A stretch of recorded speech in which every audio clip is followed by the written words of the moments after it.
Women's election mechanism for peace established women peace rooms in the Western Cape, Gauteng and KZN for the period of the local government elections to observe and lend mediation capacity to the IEC. They also received incident reports of electoral violence and GBV. The women's peace rooms mandate was to conduct women's advocacy during the elections, train and utilize existing skills among women in the related conflict prevention and response, as well as support women election candidates who are threatened with violence across political parties, amongst, of course, other things. To discuss their findings is with us is Executive Director at Human Rights Institute of South Africa and Peace Envoy for Women's Election Mechanism for Peace, Corlett Letlojane. Corlett, good morning. Thank you for speaking to us. The peace rooms sound like an incredible initiative. Walk us through what they are and what you hope to achieve with them. Good morning to you and the viewers. Thank you very much. This mechanism is first of its kind to be initiated by the civil society. We have IRJ Summit and LPECO, Department of International Relations, and UN Women as well, that have fought together to establish this mechanism, because we are signatory to UN mechanism resolution 1325, which binds us to ensure that women play a role in peace mediation, peace construction, and also ensuring that processes such as this one, they unfold in a peaceful manner.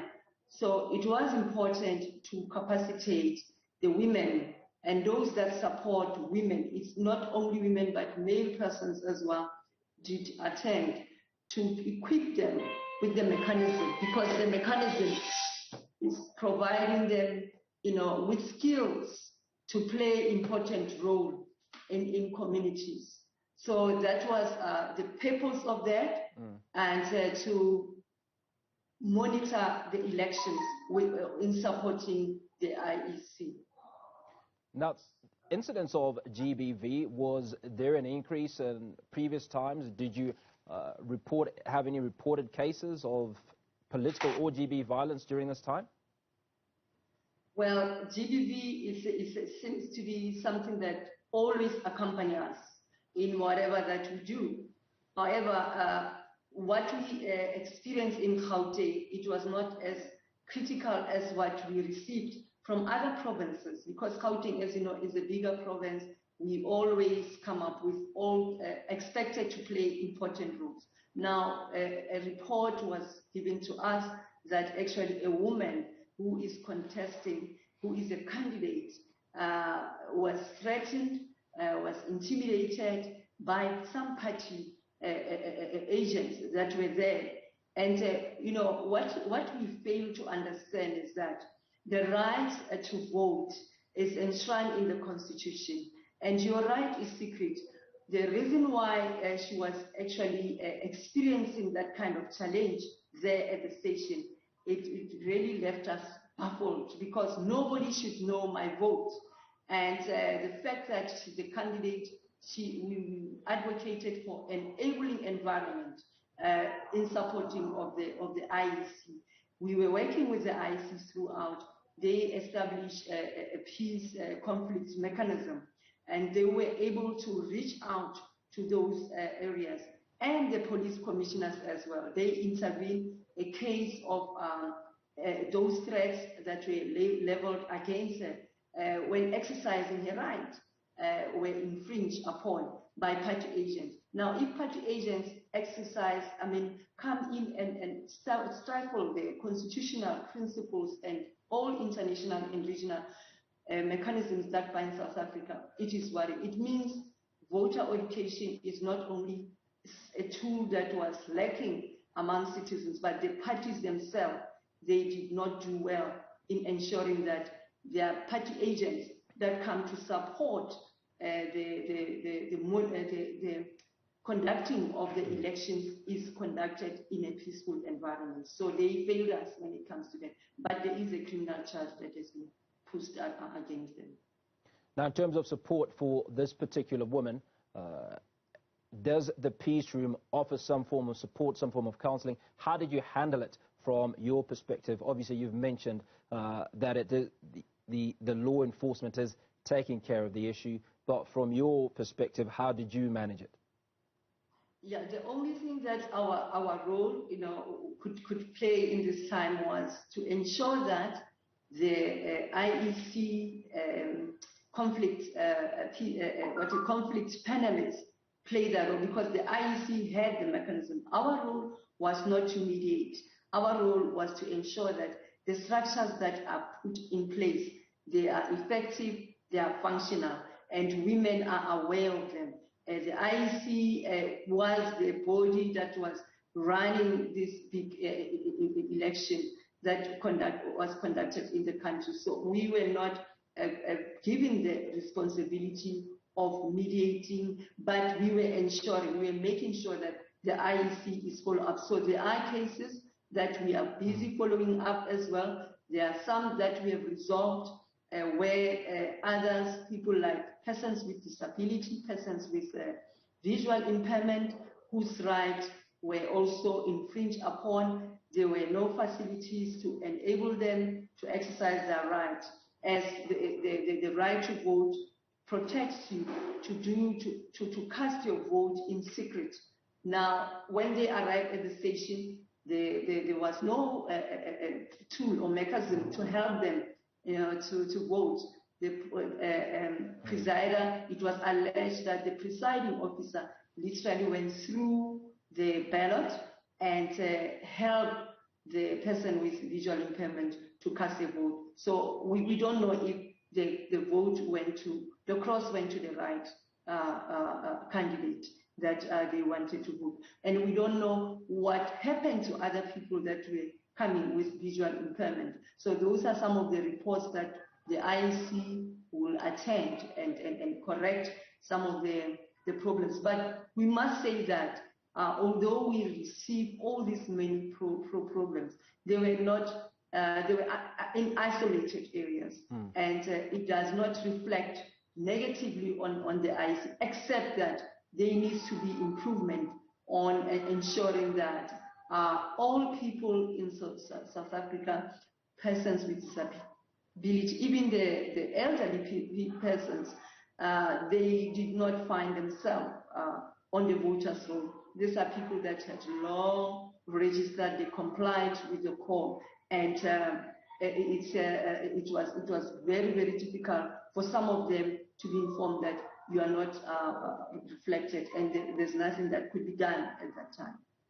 Corlett, you speak about awareness of the peace rooms. Now, I would like to imagine there was little in the way of preparation. I mean, the time that the elections were announced and the time that the elections were actually held was not a huge period. And obviously, you've got issues of COVID that come into play. Was this a challenge in creating that advocacy, or how did you work around it? Yes, I think the issue of elections regarding the date, whether we'll go ahead with it under the COVID-19 environment, and the court, proceedings, there were court actions between the IEC and DA as well. So definitely all those challenges were facing this election. However, it is the duty and responsibility of all parties, because they knew that elections was going to take place either in November or in February. We cannot all be blaming the situation to all those circumstances. The duty lies with them to ensure that they are party agents that are going to be deployed to the stations, conduct themselves in the responsible manner. They are the leaders of the society. The society looks up to them. So if the party agents are the ones that are aggravating, or they are challenging, they are making the IEC, conducting of this peaceful election very difficult, it is very a concern. So it's something that we will be emphasizing in our report as well, that party agents, you are all the leaders of South Africa. All society see you as the next president, or as a councillor, for example, or as a PR representative at the local level. There is no need for them, to instill environments of fear, instill environments of conflict as it was happening. They should have focused on educating people. The time that they were spending, even with hate speech, there was a lot of hate speech that was going around, threatening to stop illegal migrants. The minute you say illegal, there are people that are in South Africa. They are refugees. They are documented. It's not everyone who is illegal in the country. And the message that we are sending out to the society, it's a message that should be a message of peace, and they need to be responsible. So it's something that we need to emphasize as a civil society. So our training ensure that our messengers on the ground, they comply with the IEC code of conduct, and they ensure that they don't interfere, they don't disrupt, they maintain peace, they support the presiding officer and other staff members, and at the same time, we maintain our independence to correct the mistakes that were happening by party agents and the failures as well that were also coming with the IEC. So during that time where we were still planning the education to the masses, people are using online. There's a number of people that can sit in a physical environment. This is what the party leaders, agents, and all leaders in the country should have done.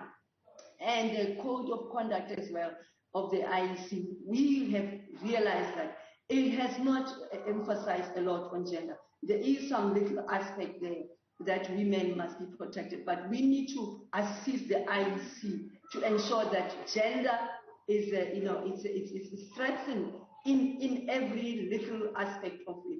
And the manifestos that were allowed to be campaigned around, you will see that there was little emphasis around gender or protecting all these women. So we should not allow those blindness and hindsight, to prevail. They need to be prepared and conduct themselves in a proper manner. There's a lot of violence in the country, and that was our disappointment, that the leaders of all the parties in the country, irrespective of whether we are a leading party or just another party, all of them, the citizens look high on them. They've been approached by them, encouraged to vote for them, and now they break the law.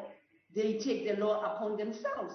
The Constitution says that nobody is above the law. So this kind of clandestine and hate speech that we see is violent. It's fueling violence. And also the other aspect was a distribution of materials and also service delivery. We saw there was several delivery protests that were taking place, especially at Kurileni.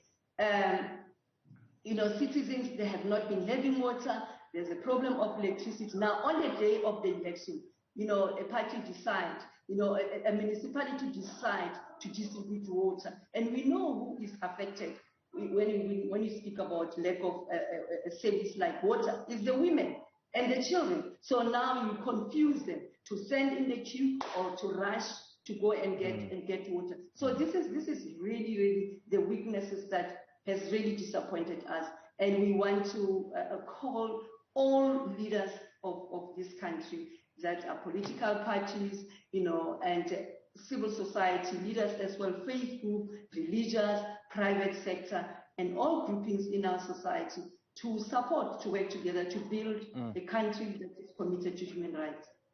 Corlett Letlojane, thank you so much for your time. She's the Executive Director at the Human Rights Institute of South Africa and Peace Envoy for Women's Election Mechanism for Peace.